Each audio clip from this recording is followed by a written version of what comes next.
ಸ್ನೇಹಿತರೆ, ನಮ್ಮದು ಶ್ರೀ ಸಪ್ತಗಿರಿ ಮನೆಮದ್ದು ಚಾನಲ್ ಇದೆ. ಅದ್ರ ಮುಖಾಂತರ ಅನೇಕ ರೀತಿ ಎಪಿಸೋಡನ್ನು ಕೊಡ್ತಾ ಇದ್ದೀವಿ.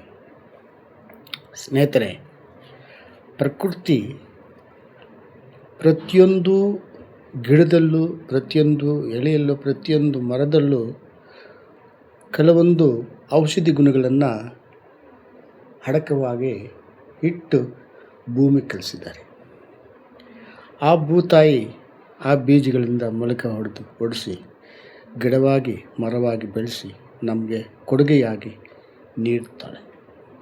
ಅದನ್ನು ನಾವು ಸಕ್ರಮವಾಗಿ ಬಳಸ್ಕೋಬೇಕು. ಅದನ್ನು ಯಾವಾಗ ನಾವು ಬಳಸ್ಕೊಳ್ಳೋದಿಲ್ವೋ ಆಗ ನಾವು ಅನೇಕ ರೀತಿಯ ಕಾಯಿಲೆಗಳಿಗೆ ಈಡಾಗ್ತೀವಿ. ಈ ಸೊಪ್ಪನ್ನು ಪಾಲಕ್ ಅಂತಾರೆ. ಪಾಲಕ್ ಸೊಪ್ಪನ್ನು ನಾನಾ ರೀತಿಯ ಅಡುಗೆಗೆ ಉಪಯೋಗಿಸ್ಕೊತಾರೆ. ಆದ್ರೂ ಈ ಪಾಲಕ್ ಸೊಪ್ಪನ್ನು ನಾವು ಜ್ಯೂಸಾಗಿ ಬಳಸ್ಬೋದು. ಒಂದಿಷ್ಟು ಸೊಪ್ಪನ್ನು ಶೇಖರಿಸ್ಕೊಂಡು ಚೆನ್ನಾಗಿ ತೊಳೆದು ಮಿಕ್ಸಿಗೆ ಹಾಕಿ ನೀರು ಹಾಕಿ ಜ್ಯೂಸಾಗಿ ಮಾಡಿಕೊಂಡು ಅದು ನೀರು ಹಾಕಿ ಡೈಲ್ಯೂಟ್ ಮಾಡಿಕೊಂಡು ಸೇವನೆ ಮಾಡೋದ್ರಿಂದ ನಮಗೆ ಎಷ್ಟೋ ಅಂಶಗಳು ಸಿಗ್ತವೆ. ವಿಟಮಿನ್ ಸಿ ಸಿಗ್ತದೆ, ಮಿನರಲ್ ಸಿಗ್ತದೆ, ಮತ್ತು ಪ್ರೋಟೀನ್ ಸಿಗ್ತದೆ.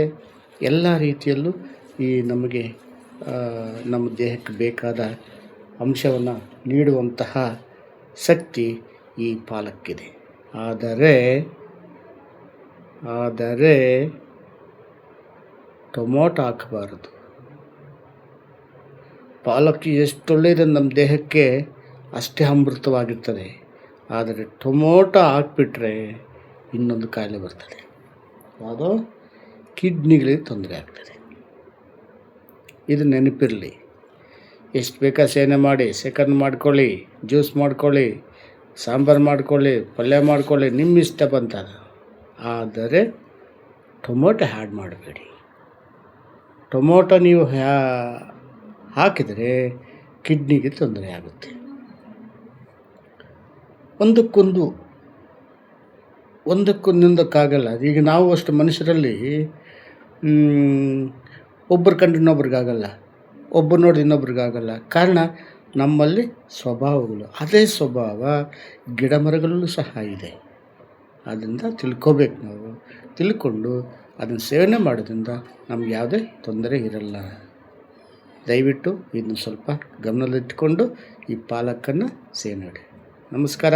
ಇದನ್ನು ನೋಡಿ ಲೈಕ್ ಮಾಡಿ, ಶೇರ್ ಮಾಡಿ, ಸಬ್ಸ್ಕ್ರೈಬ್ ಮಾಡಿ. ಮುಂದಿನ ಎಪಿಸೋಡಲ್ಲಿ ಇನ್ನೂ ಒಂದು 4-5 ಎಪಿಸೋಡು ಪಾಲಕಲ್ಲಿ ಮಾಡಿ ತೋರಿಸ್ಬೋದು. ವಿವಿಧ ರೀತಿಯ ಕಾಯಿಲೆಗಳಿಗೆಲ್ಲ ಇದು ಒಳ್ಳೆ ದಿವ್ಯ ಔಷಧ. ನಮಸ್ಕಾರ.